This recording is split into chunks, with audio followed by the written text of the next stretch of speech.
Best रहेंगे ये तो पिच पे उतरने के बाद पता चल जाएगा सबको, लेकिन ये है कि नए बच्चों को ट्राई करना चाहिए और इंडिया ये बहुत अच्छे तरीके से इस चीज़ को लेके चल रहा है। आप उनकी टीम में देखें तो ऑलमोस्ट सारी टीम ही वो चेंज कर देने लगे हैं। यंगस्टर सही रहेंगे क्योंकि उन्होंने उनकी परफॉर्मेंस देखी है। रिसेंटली ऑस्ट्रेलिया के साथ जो सीरीज़ हुई है उनमें बड़ा ज़बरदस्त खेले हैं वो।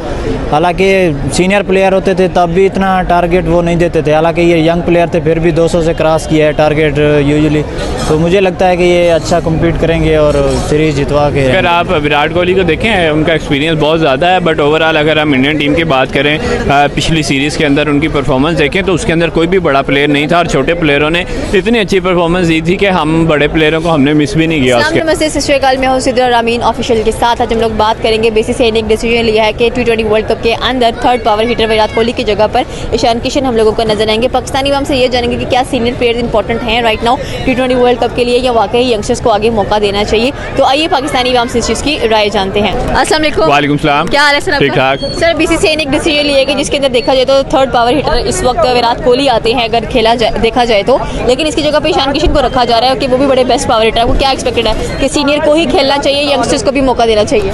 आई थिंक यंगस्टर्स को मौका देना चाहिए और जिस तरीके से इंडियन टीम खेल रही है और बड़े अच्छे तरीके से खेल रही है। और अगर आप विराट कोहली को देखें उनका एक्सपीरियंस बहुत ज़्यादा है, बट ओवरऑल अगर हम इंडियन टीम की बात करें पिछली सीरीज़ के अंदर उनकी परफॉर्मेंस देखें तो उसके अंदर कोई भी बड़ा प्लेयर नहीं था और छोटे प्लेयरों ने इतनी अच्छी परफॉर्मेंस दी थी कि हम बड़े प्लेयरों को हमने मिस भी नहीं किया उसके अंदर। तो मेरे ख्याल से कि छोटे प्लेयर अगर कर सकते हैं उनको मौका देना चाहिए और बड़े प्लेयर कोई बात नहीं, उनको हौसला अफजाई दें, उनको चेयरअप करें। बिल्कुल आपकी बात सही है। अच्छा एक सवाल और है कि क्या लगता है आपको कि जिस तरह से इंडिया अपने हर गली कूचों से जाके प्लेयर्स उठाते हैं उनको आगे से ग्रूम करके मैदान में भेजते हैं, पाकिस्तान में ऐसा नजर नहीं आता? आई थिंक इंडिया का जो एक इंडिया की जो IPL है ना, जो वो एक ऐसा समंदर है ना जो इतने प्यारे प्यारे हीरे सामने लेके आ जाता है। तो इंडिया को उस हिसाब से मेहनत वो वाली करनी नहीं पड़ती। पाकिस्तान के अंदर अगर IPL होता है तो IPL के अंदर मोस्टली बाहर के प्लेयर होते हैं, जो हमारे क्या उसका नाम पाकिस्तानी जो रॉ हमारे फॉर्म में जो हमारे प्लेयर्स हैं उनको इतनी पजीराई मिलती नहीं है, बहुत कम प्लेयरों को मिलती है। तो अगर हम IPL की बात करें तो IPL से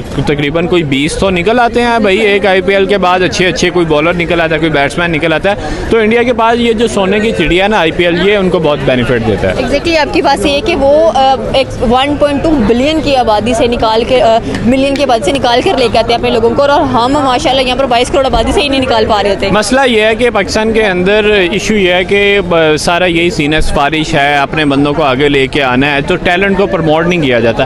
अगर हम इंडिया के अंदर देखें तो इंडिया में इंतहाई मेरिट के ऊपर काम किया जाता है और वो अपने प्लेयर की वैल्यू इतनी बढ़ाते हैं कि आप IPL के अंदर 2020 का अगर मोस्ट क्या उसका नाम है एक्सपेंसिव प्लेयर देखें तो विराट कोहली था। तो अपने प्लेयर की खुद इन्होंने एक रेपो बढ़ानी होती है, वैल्यू बढ़ानी होती है, तो वो बड़े अच्छे तरीके से अपने प्लेयरों की वैल्यू बढ़ाते हैं और छोटों को भी चांस देते हैं, बड़ों को भी चांस देते हैं। तो मेरे ख्याल से कि जो यंग टीम है वो बहुत अच्छे तरीके से खेल रही है और उसको मौका देना चाहिए और वो बड़े अच्छे तरीके से परफॉर्म कर रही है। जब नतीजा अच्छा आ रहा है, इंडिया के हक में आ रहा है, तो फिर यंग क्या और क्या उसका नाम है सीनियर प्लेयर क्या, जीतना तो इंडिया को चाहिए। यंगस्टर सही रहेंगे क्योंकि उन्होंने उनकी परफॉर्मेंस देखी है। रिसेंटली ऑस्ट्रेलिया के साथ जो सीरीज़ हुई है उनमें बड़ा ज़बरदस्त खेले हैं वो। हालांकि सीनियर प्लेयर होते थे तब भी इतना टारगेट वो नहीं देते थे, हालांकि ये यंग प्लेयर थे फिर भी 200 से क्रॉस किया है टारगेट यूजुअली। तो मुझे लगता है कि ये अच्छा कम्पीट करेंगे और सीरीज़ जितवा के रहेंगे इनको। आपने कहा अच्छा कम्पीट करेंगे, सीरीज जितवा कर आएंगे। यहाँ पर इंडिया न्यू टैलेंटेड लोगों को मौका देता है, चाहे वो यंगस्टर्स ही हैं, एक से बढ़कर एक हम लोगों को नज़र आ रहा होता है। पाकिस्तान में ऐसा क्यों नहीं है? पाकिस्तान में यंगस्टर्स को मौका क्यों नहीं मिला जाता है? इनफैक्ट यहाँ पर सिफारिश और पर्ची सिस्टम बहुत है। एक पहली बात तो ये है कि इंडिया बहुत बड़ा मुल्क है, 1.25 अरब की आबादी है, उनकी इकॉनमी GDP देख लें बहुत स्ट्रॉन्ग है पाकिस्तान की निस्बत। तो इस हवाले से वो पॉलिटिकल मतलब भर्तियां नहीं करते, वहाँ पे टैलेंट को देखा जाता है और उनका स्ट्रक्चर बड़ा मजबूत है। उनका मतलब जो BCCI है, क्रिकेट बोर्ड बहुत स्ट्रॉन्ग है। तो वो मेरिट के ऊपर देखते हुए, टैलेंट को देखते हुए यंग टैलेंट को आगे लेकर आते हैं। और जहाँ बात की जाए पाकिस्तान की तो यहाँ पे हर चीज़ हमारी सियासत की नज़र हो जाती है। और रिसेंटली आप PCB चेयरमैन ज़का अशरफ को देख लें, वो भी सियासत की नज़र लगे हैं, मतलब हर जगह यही होता रहा है, हर बार यही होता रहा है। तो इस वजह से पाकिस्तान में जो सियासी बुनियादों पे खिलाड़ी आते हैं तो जाहिर है वो फिर अच्छा परफॉर्म नहीं करते। बिल्कुल आपकी बात सही कि जब पॉलिटिक्स घुस जाती है किसी गेम के दरमियान में तो वहाँ पर जो अच्छे खिलाड़ी हैं वो आपको नहीं दिख पाते। जबकि हम लोग इस वक्त भारत की बात करें, वहाँ पर रिंकू सिंह, जायसवाल, गायकवाड़ जैसे बड़े बड़े बैट्समैन हम लोगों को नजर आ रहे हैं। हालांकि आईपीएल प्लेयर्स हैं ये सारे के सारे, लेकिन खेलते कमाल के, अंडर 19 से भी उठाए गए हैं कुछ। जी बिल्कुल वही है ना उनका, क्योंकि निज़ाम अच्छा है, वो जहाँ देखते हैं कि टैलेंट है उनको मौका देते हैं तो जाहिर है वो परफॉर्म करते हैं, फिर आगे चले जाते हैं। और इसकी ज़िंदा मिसाल अभी सामने हमारे है कि जो ऑस्ट्रेलिया में अच्छा जिन खिलाड़ियों ने परफॉर्म किया है वो आगे भी इनको सीरीज़ में मौका दे रहे हैं। हो सकता है कि और इसके ज़्यादा इम्कान है कि वो T20 वर्ल्ड कप में भी उनको खिलाएँगे, यंगस्टर को लेके आएँगे, जो पुराने हैं उनको वो बाहर कर रहे हैं। बिल्कुल आपकी बात से क्या एक्सपेक्टेड है कि T20 वर्ल्ड कप आने वाला है, इसमें नए नए प्लेयर्स देखने को मिलेंगे, इंडिया एक बार फिर आगे जाएगा?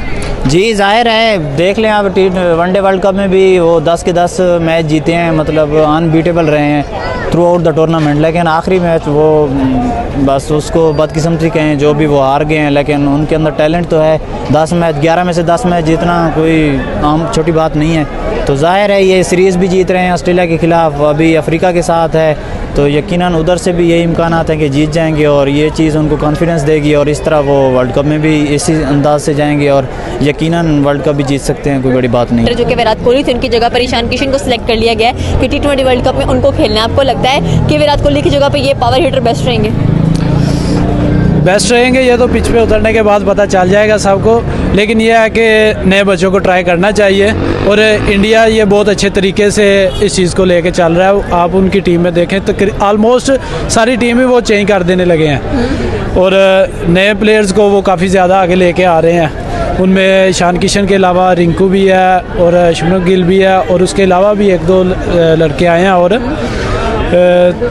अभी आपको ऐसा लगता है कि विराट कोहली एक बड़े ज़बरदस्त पावर हिटर हमें नजर आते हैं? हिटिंग कह लेंगे चेज मास्टर, जब पिच पर खड़े जाते हैं उनकी मर्जी होती है फिर अगर उनको आउट करना चाहिए या ना करना चाहिए, लेकिन कह लेंगे रन अच्छा चेज करके जाते हैं, अपनी टीम को आगे लेकर चलते हैं। एक्सपीरियंस प्लेयर भी हैं, सीनियर भी हैं, क्या लगता है कि जूनियर जितना अच्छा परफॉर्म कर पाएंगे?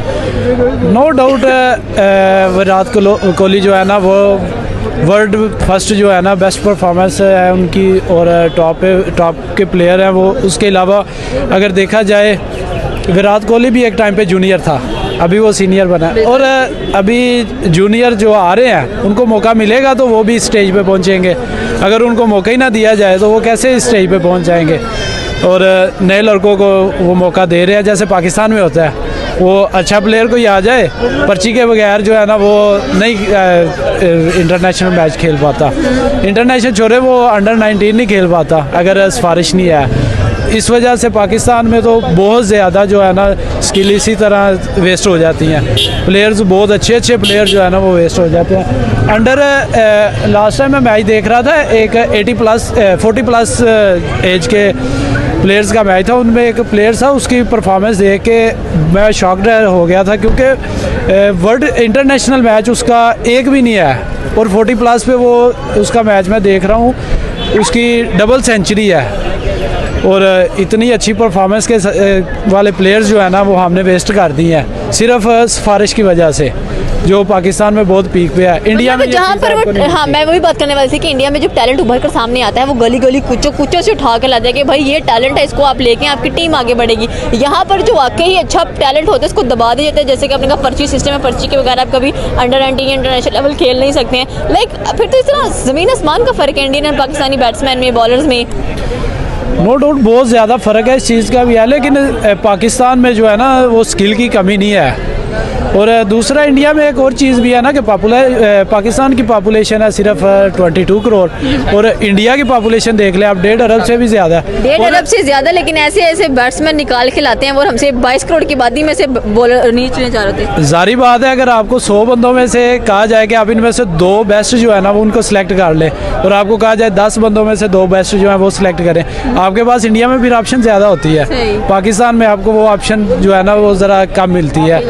इस चीज़ का भी फ़र्क आ जाता है। तो वैसे भी जो इंडिया वो यंग प्लेयर जो है ना उनको वो लाजमी ट्राई करता है। बाद में उनकी परफॉर्मेंस बेस पे टीम बनती है, लेकिन यह है कि वो ये जो छोटे मोटे मैच होते हैं उनमें वो छोटे प्लेयर्स को लाजमी मौका देते हैं। अगर वो परफॉर्म करें तो उसके बाद आप देख लें वो इंटरनेशनल मैच में भी उनको लेके जाते हैं, जो वर्ल्ड कप वगैरह मेन मैच होते हैं। अब शुभमन गिल के आप अंडर 19 के बाद मैच देख लें, इंटरनेशनल मैच उसने कितने खेले हैं। और पाकिस्तानी प्लेयर है एक नया जो आया है, क्या नाम है उसका, उसके मैच देख लें। हालांकि अंडर 19 जो मैच है उन दोनों ने इकट्ठे खेला है, और उन दोनों के मैचेस का बाद में कंपैरिजन करें तो उन दोनों में ज़मीन आसमान का फ़र्क है। उसने T20 के मैच सारे 2 खेले हैं, और शुभमन गिल ने जो मैच खेले हैं उसके बाद ऑलमोस्ट 60+ मैच खेले हैं। इधर भी फ़र्क आ जाता, जब मौका ही नहीं देना किसी को तो फिर उसकी परफॉर्मेंस आप कैसे जज कर सकेंगे। मौका मिलेगा तो परफॉर्मेंस का पता चलेगा। ये थी पाकिस्तानी अवाम की राय। आपकी क्या राय है आप हमें नीचे के कमेंट सेक्शन में बता सकते हैं। हमारे चैनल को सब्सक्राइब करना बिल्कुल मत भूलिएगा। तो मिलते हैं अगली वीडियो में। अल्लाह हाफिज़।